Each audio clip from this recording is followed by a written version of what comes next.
Right, so I think, shall we move on to our third segment, Carl? Yeah, let's do it. Awesome. So, as our listeners should well know by now, this segment is an ever-changing segment.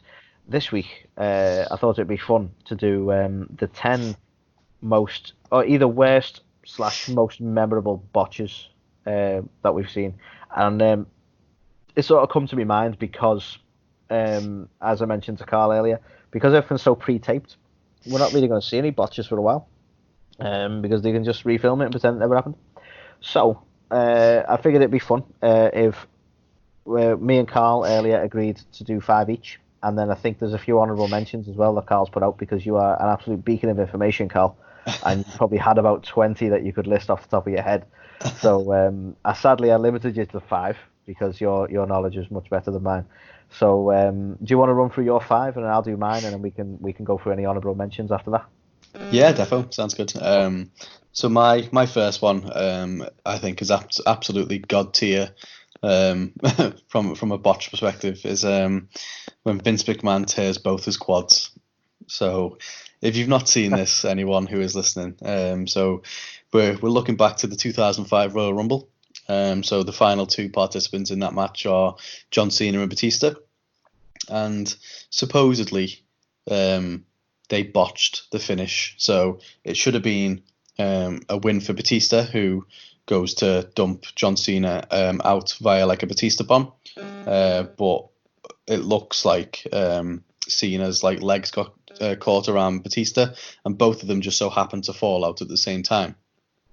So the referees are all outside at ringside. They haven't got a fucking idea what to do, so they're all kind of you can see them even speaking in their headsets, just kind of saying, what do we do, what do we do? So then they both kind of go with the, okay, well, I think this guy won, I think that guy won. That's when Vince McMahon, like a fucking banshee, comes flying down the aisle, like a fucking madman. He is fuming, rips his jacket off, throws it on the floor. You've never seen Vince McMahon in your life look any angrier than this moment. So you can see the looks of the face. So it's we're talking 2005. So both Batista and Cena, to a degree, they're not seasoned fucking veterans at this point either, so you can see both of them are shitting their pants, and Vince runs, slides into the ring, and you know they're about to get an absolute fucking lashing when he goes to stand up and both of his legs just buckle and he falls onto his ass. And it's just one of the most surreal things you've ever seen in your life, to go from fuming to just old man who can't stand up, and he's just sat there, both of his hands on his hip. And fair play to Vince, he no-sold it like a fucking champ. He's just ripped both of his quads and he can't stand up. Yeah, he should be in unbearable pain right there.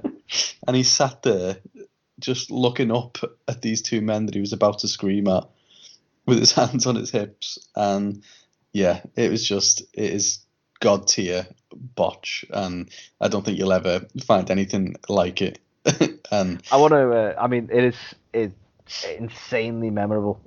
It really is, and you can still quite easily find it on YouTube. If you haven't seen it, it's definitely worth a watch.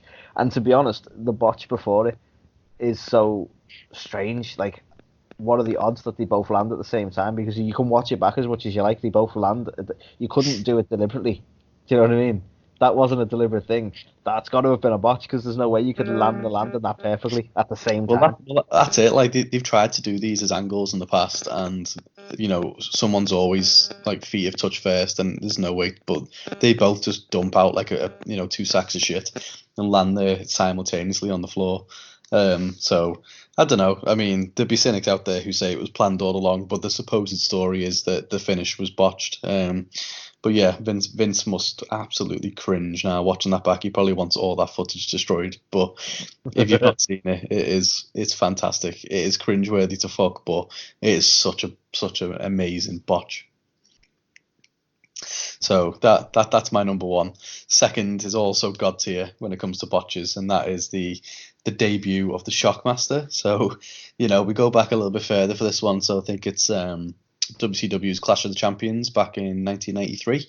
So Ric Flair at the time had a little talk show, like wrestlers tend to do for whatever reason over the years, and they're building towards an upcoming War Games match, and you've got Sting and British Bulldog who are the guests on the show, and Sid Vicious and I think it's a Harlem Heat come out, and like basically saying, well, who's your partner? Who's your partner? And so Bulldog says, okay, I'll let Sting tell you. And Sting is like, well, you will be shocked at who our new partner is.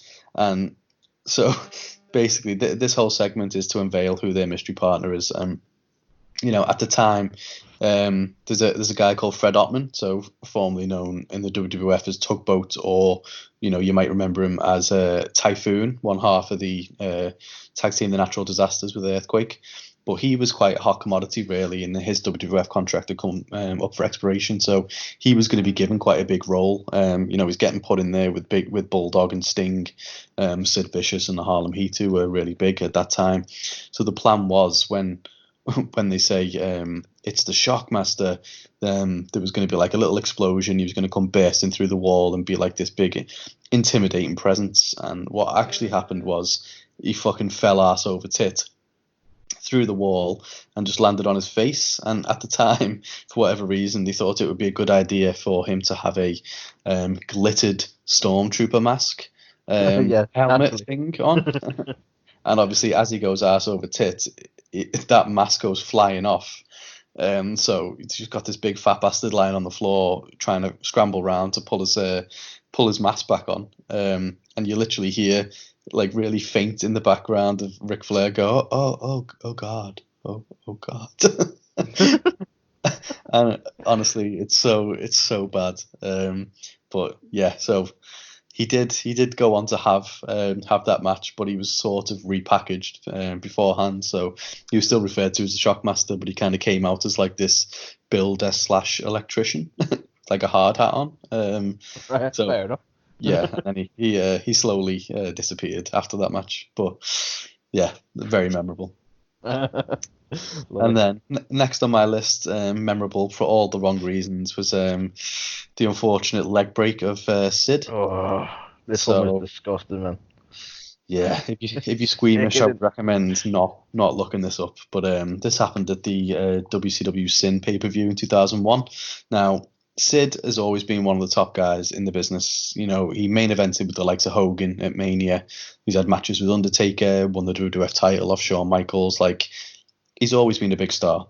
And, he's never been good on the mic. There's a million other botches we could have put on here. I can think of about 3 or 4 off the top of my head of where he just absolutely fucks up on the mic. But this particular one, he's been plagued with injuries throughout his career. He's had a pretty rough run, and he'd been WWF, WCW, back to WWF, and then he was, they kind of gave up on him, and he was kind of on the Indies, ECW, and then WCW gave him another shot. So they brought him back in, and he wasn't quite as over as he was, but he was still pretty over at the time. And he was in this match with Scott Steiner, and the plan was they were going to have Rick Steiner run in, and so they set this spot up, and he said to Sid, so what we want you to do is get on the turnbuckle and jump off and just give him like a kick. And Sid was like, well, hang on, I don't jump off the turnbuckle. I'm a big guy. I don't do this kind of high flying stuff. And he tried to get out of it. He didn't want to do it. But whoever was the road agent at the time basically said, well, we've got it already planned in now that, we've got the camera angles right, so that once you've jumped off there, we're going to bring in Rick Steiner. And so against his will, Sid agrees to it, and it's only on the second rope. And the plan was he's going to jump off and give this big boot to Scott Steiner, but Sid's 300 pounds trying to jump on, and let's be honest, he was a bodybuilder, and he didn't do leg day. He skipped leg day, which has come back to bite him on the ass, because as he jumped off that second rope, he landed on his left leg, and his leg went completely the other way, and it's gory, like it is. It was disgusting to watch. It really was. And it's horrible to think about it, but it pretty much ended his career. That he never came back. It was so gruesome. I think it was a hell of a break, that. Yeah, honestly, he was done at that point. I think he managed to come back for one match on, a WWE Raw, like about 5 or 6 years ago or something, just as like, so he could have a match, and go out on his own terms. But yeah, fucking hell, it was the end of him now. So definitely sick. And obviously, for morbid curiosity, again, it's another one you can find on YouTube, although I don't know if you'd want to. Yeah, viewer discretion advised. And then number 4 for me was the Brock Lesnar shooting star. So WrestleMania 19, which I'll go on record as saying is one of the best manias of all time, in my opinion, was headlined by Brock Lesnar versus Kurt Angle. So as you would expect, this was an absolute clinic. You got two big, pure wrestling beasts in there. Absolute clinic of a match. I think, screw Suplex City, this was Suplex Country. Like, Angle was throwing suplexes out, Lesnar was throwing suplexes out. All in all, it was just a fantastic match. And as you say, I mean, they've both got like legitimate wrestling backgrounds, the pair of them, haven't they? One's an Olympian, the other one's got a hell of an amateur wrestling career. So it was always going to be a great match to watch. And to be fair, they always put on good matches together, the pair of them, didn't they? Well, that's it. They had that respect with each other as well, and they'd all, they'd sell very well for each other, and they'd do anything for each other in the ring. So you knew it was going to be good, and just for that extra bit of delight, if you will, with it being WrestleMania season, they decided that they were going to revive an old spot that Brock Lesnar used to do, which was a shooting star press. So you might look at Brock and think, what the fuck? Which at the time when he got up on the top rope, many people around the world did think, what the fuck? But back in the day, his OVW days, when he was in a tag team, the Minnesota Stretching Crew with Shelton Benjamin, he used to do it quite regularly, but it had been quite a while since he did it. So, if you hadn't guessed already from hearing the stuff we just spoke about with Sid, it's not the best idea to get big men jumping off the top of ropes. And unfortunately, he attempted it, but he didn't really get full rotation and pretty much just landed square on his head and kind of Angle's ribs at the same time. I think he actually might have broke some of Angle's ribs in this, but if you watch it back, you can clearly see he lands on his own head, and you can tell he's concussed to fuck. He's concussed the fucking life out of himself, and you can see he looks up. His eyes are all glazed over. He's got no idea where he was. His nose is bleeding, and he's just like. He's like an animal. He's just panting and like grunting. He manages to finish the match. And it'll still go down as one of the best WrestleMania matches of all time. But oh my god, that was just something else. That botch. And I believe once he got to the back, there was about 20 road agents who had to try and like restrain him because he had such a severe concussion. He just started going mental and like trying to wreck the place and just like throwing things and everything. So crazy when you've got someone the size of Brock Lesnar doing that, but yeah.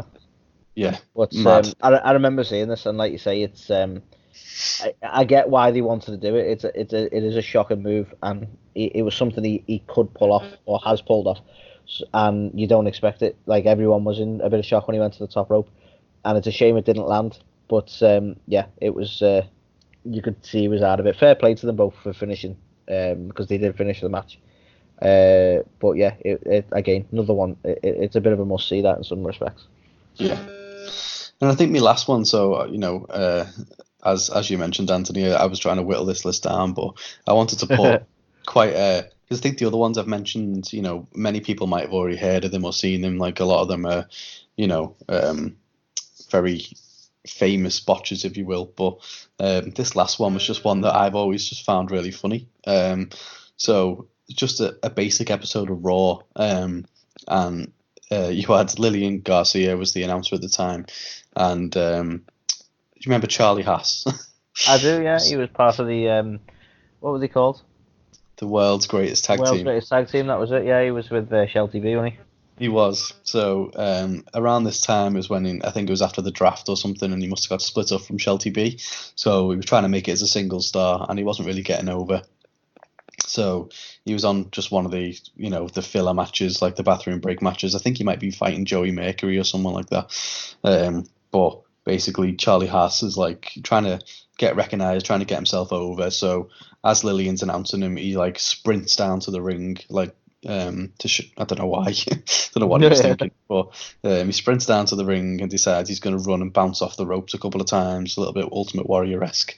Meanwhile, Lillian Garcia hasn't fully got out the ring, so she's just like part way out the ring as he bounces off the rope, and he fucking launches her flying onto the floor, like off camera, and so we can't see what's happened, but we can see that she's kind of fell. But all you can hear is it sounds like she's just being fucking murdered at ringside. She is literally screaming. She's like, ah! It's like, honestly, the screams of like terror. I honestly thought that like she was being murdered, like someone stabbing her or something. But I think basically all that happened was she might have sprained her wrist when she fell. But obviously the commentary team aren't saying anything about it because they don't want to draw attention to it. But this match is like about to go underway, and you can just hear Lillian Garcia just screaming the fucking house down. So yeah, I've always thought it was really funny. But what made it funnier as well is they then tried to build off this for Charlie Haas. It just goes to show that he had nothing for him. They tried to turn it into like a bit of an angle where, you know, Charlie Haas was a bad guy and you know, he meant it or something. It was like, well, obviously he fucking didn't, but you know, it was meant to get him over as a bad guy, but I think he just did the opposite because everyone thought Lillian was a fucking bitch for, you know, like screaming like a little bitch for just falling and spraining her wrist. So yeah, it's another one. I don't know whether it is on YouTube because it's so obscure, but definitely worth a scour. If you can find it, definitely worth a nose, yeah. But it's just so funny. Just Lillian Garcia, just what a little bitch. Right, so I'll do my 5 then if we're good with that. So I'll start with and I think we've already had a little bit of a pre-discussion here, Carl. So I know that you might have a little bit of debate on this one. So my first one, my number 1 is Taker versus Mankind. So this was King of the Ring '98, Carl. I'll take you back to 1998 in a Hell in a Cell. Now, obviously, we had a few big spots from the lunatic that is Mankind. But the botch I'm referring to is the fact that following, I believe it was a chokeslam, on the top of the cell, the roof of the cell gave way and plummeted Mankind all the way back down to the ring apron. And basically, it was one of them moments, and for me, it was that sort of shock value to it, and the fact that you had like Jim Ross and like saying like basically he's dead, and you genuinely like fuck because you just didn't expect the roof of the cage to give way like that, and it doesn't even, I don't even think it needs to say, oh, if you can find it, have a look. You will find it. It's one of the most notorious things that Mankind's ever done, really. But I know you had a few comments on this earlier, didn't you, Carl? So I said we'll talk about it at the time. So what are your thoughts on this one? So I don't know whether it's just my cynicism, but I don't think that I think that cage, the roof of that cage was meant to break.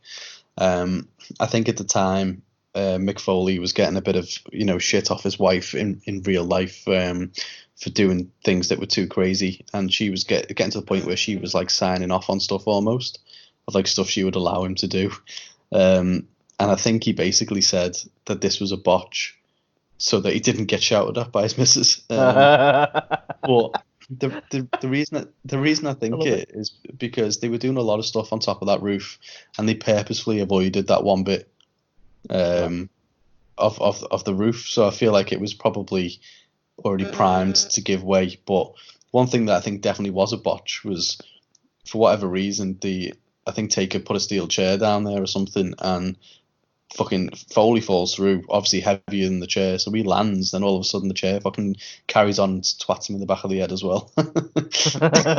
Just to add further insult to injury. So but yeah, I mean, I don't know this for sure, but I just like the cynic in me seems to think that I can appreciate that, mate. I mean, you've been in the wrestling game for a long time, so I appreciate your cynicism on that. And it might be that this is actually just a really good work rather than a botch.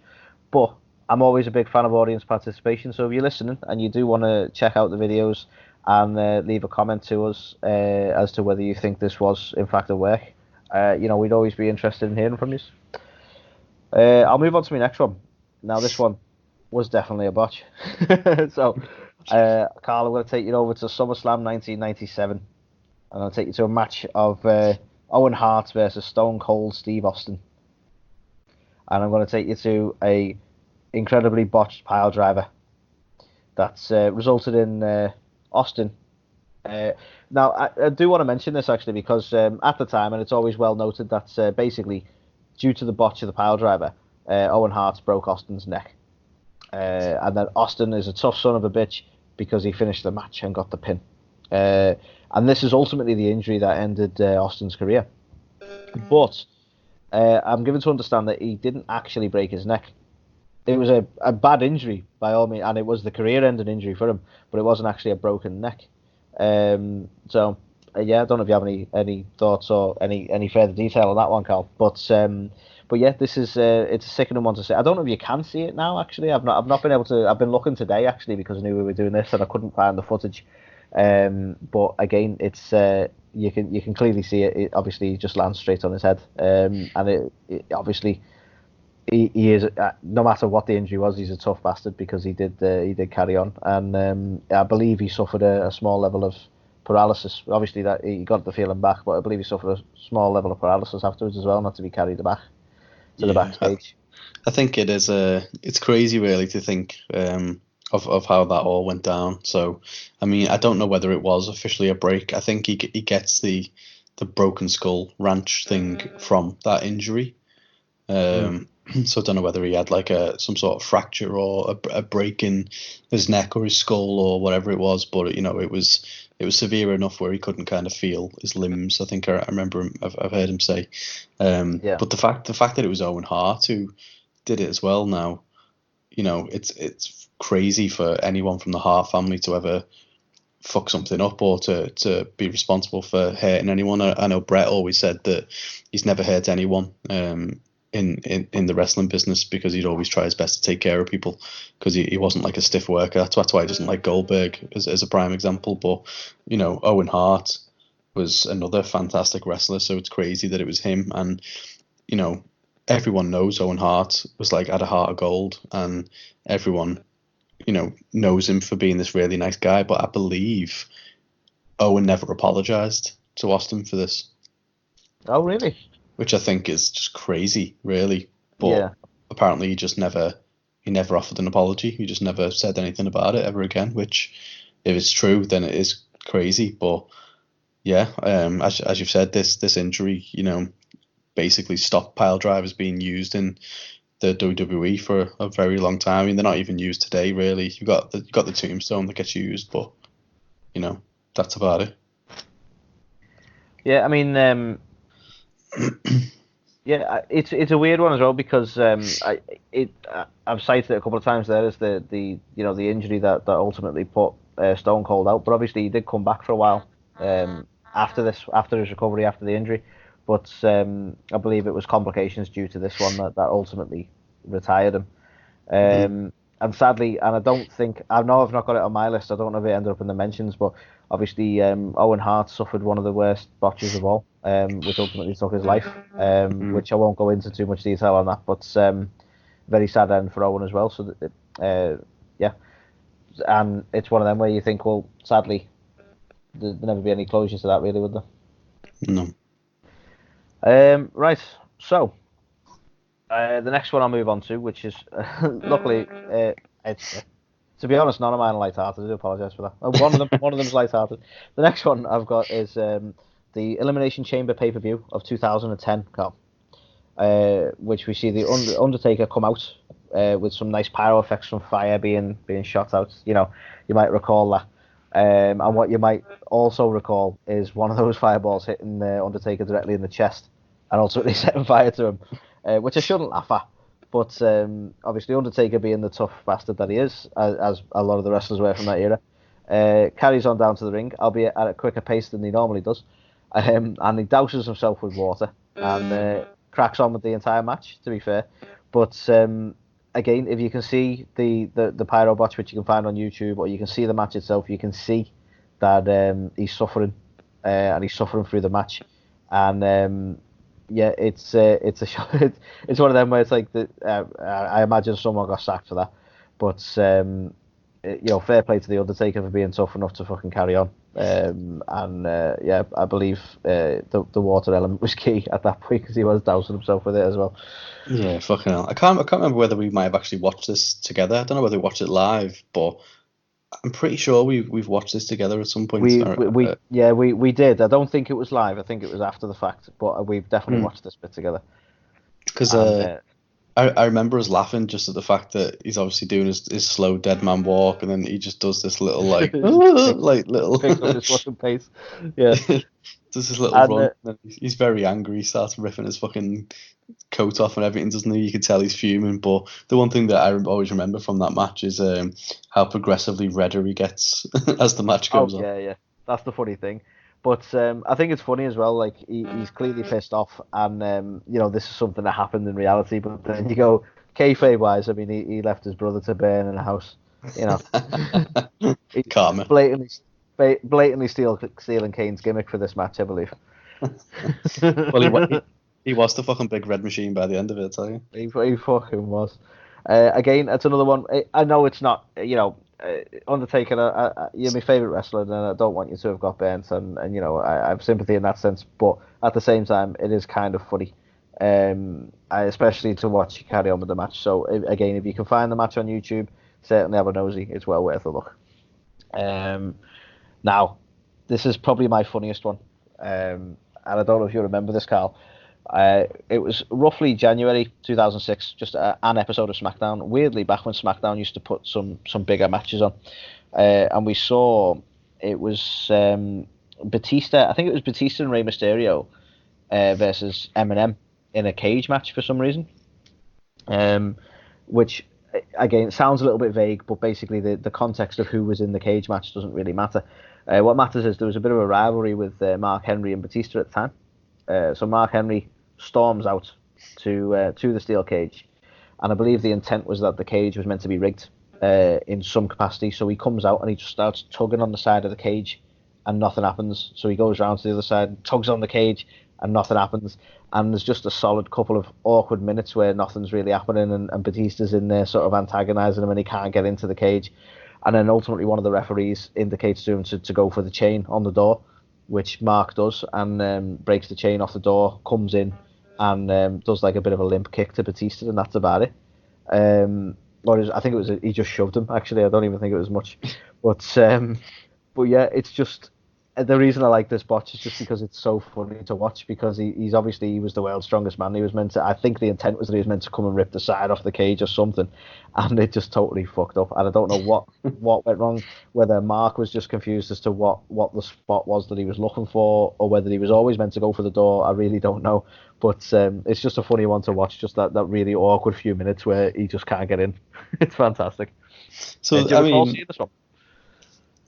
I do vaguely. So was it the chain he ended up pulling off in the end because he couldn't get it all? Yeah, he ended up pulling off the chain, yeah.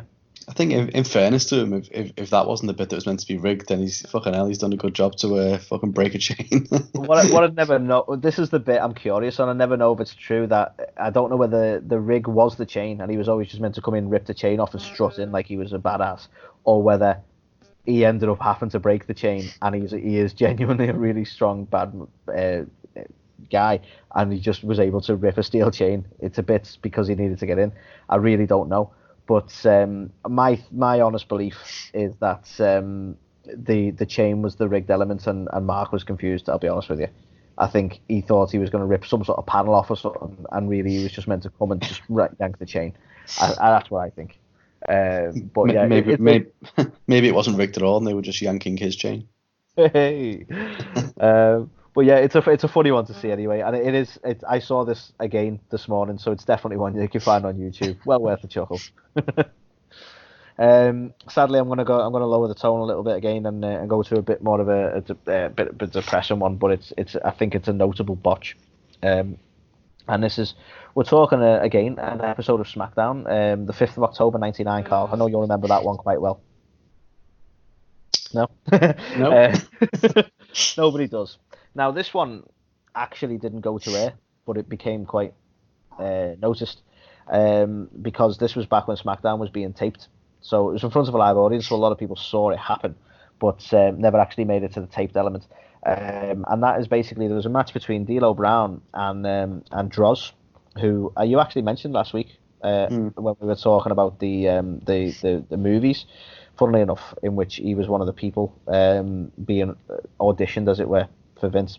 So basically, there was a spot in the match where D'Lo had Droz up for a powerbomb, and through Droz's own admission, he said he was wearing a loose shirt and it was not easy for D'Lo to get any sufficient grip.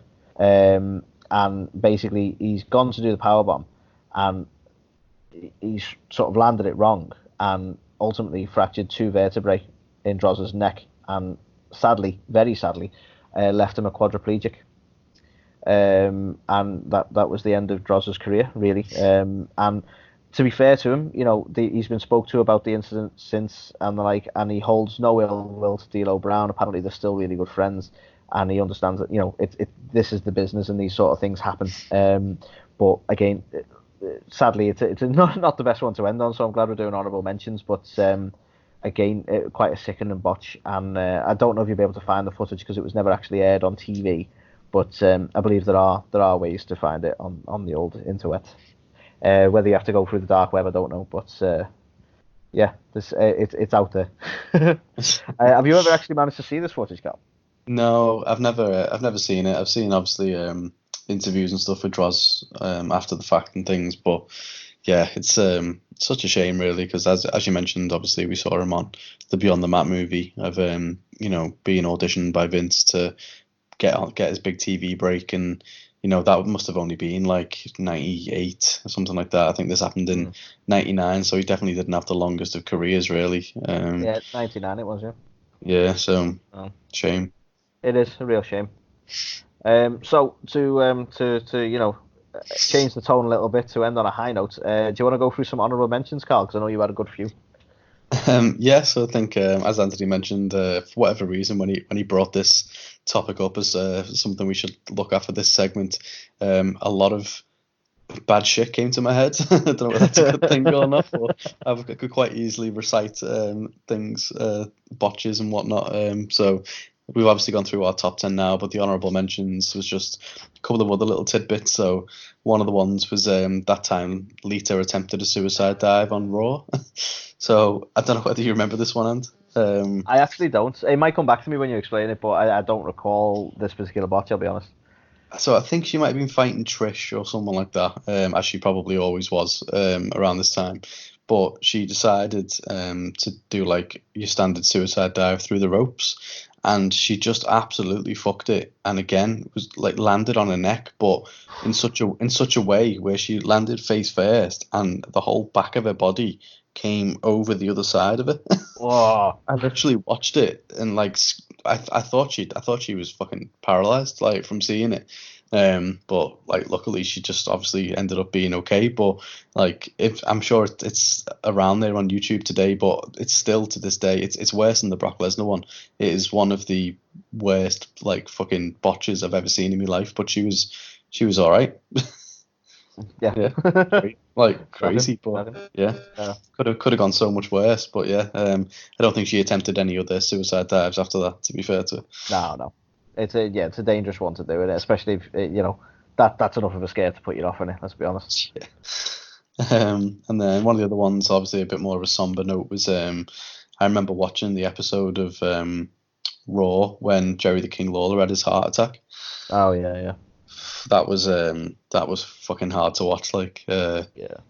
One thing I will say, sorry, before you get into it, Carl, is much credit to Michael Cole on that day. I don't often give him credit, but much credit to him on that day. Yeah, I mean, how difficult must it be to be sat there next to your colleague who is starting to breathe really heavily, and you're kind of looking at him saying, "Why aren't you saying your lines?" And then the next minute he just collapses on the floor, and meanwhile you're on a live broadcast and you've got to somehow attend to him while also still commentating. Do you know what I mean? Oh, yeah. Yeah, it's a scary time really for old Jerry Lawler. I think he might have had a couple of heart attacks now in his life, but he's still with us, still loving the puppies. still doing contract signings. Well, yeah, there you go. So But yeah, that one was definitely a scary one. But yeah. The perils of live TV to try and keep going through that, as you said, fair play. No, a testament to Cole, because he was clearly shook after the fact as well. He's not just a colleague; he's a friend, and he had to carry on, and he did a stellar job. Again, I don't often give him credit, but yeah, I'll give him credit for that day. I really will. Yeah. And then the next one was at one of the Saudi shows, as many people will probably be familiar with. It was when Titus went world slide. I remember this one. That was funny as fuck. That. This was just brilliant. Was this before or after he killed everything with Vince McMahon? I think this was before, Was it? Yeah, I think this was like an embarrassing moment, and then he just it just got worse. I was gonna say, like, you kind of wished it would have been the other way around, but he has this moment, and he's gone from being part of the fucking primetime players or whatever he was, just not really doing anything, kind of seen as a bit of a joke, to taking this botch and kind of turning it into a bit of an angle. Titus Worldwide becomes Title World Slide, and people got behind it. It still gets replayed like every Royal Rumble season now, and I think he's got that moment for life. Really, he'll always be featured on everything. No, that is a fair point. It's never forgotten, is it? It'll always be featured. I mean, he's lucky really that there were no fucking ladder matches or something planned for that night. Otherwise, he wouldn't have been sliding under that ring. It's a funny thing, isn't it? Yeah, Jesus. But yeah, that one deserves an honourable mention. The next one to another big guy, not the biggest of brains, was the Great Khali. So the Great Khali. I can't remember exactly what battle royal it was, but there was a battle royal that happened, and the Great Khali is never really been the best, has he, when he comes to knowing what he's meant to be doing. Yeah, I mean, to be fair, he's never been the best in a wrestling sense at all. It's just because he's massive. Yeah. But honest, So he was in this battle royal, and as we know, the rules for battle royal is you must be thrown over the top rope to be eliminated. And he just in the middle of the match decides, because he's a big guy, to step over the top rope, as you do, and jump off the apron, and thus eliminating himself from the battle royal. To which they all shit themselves and go, no, get back in. So they just don't mention it, and he gets back in the ring, only to around 5 or 10 minutes later do exactly the same thing again. And at this point, they're like, okay, yeah, you have to go. So yeah, you can't make it up. It's unreal. Hilarious. Next one was for Matt Hardy. So way before he was Broken Matt, he was Matt Hardy version 1, and he had his protege with him, Shannon Moore, and they used to do this thing when they came out to the ring. So you'd walk down with the pretty kick-ass music, if you remember. Oh yeah, you can slap a tornado. You can slap a tornado.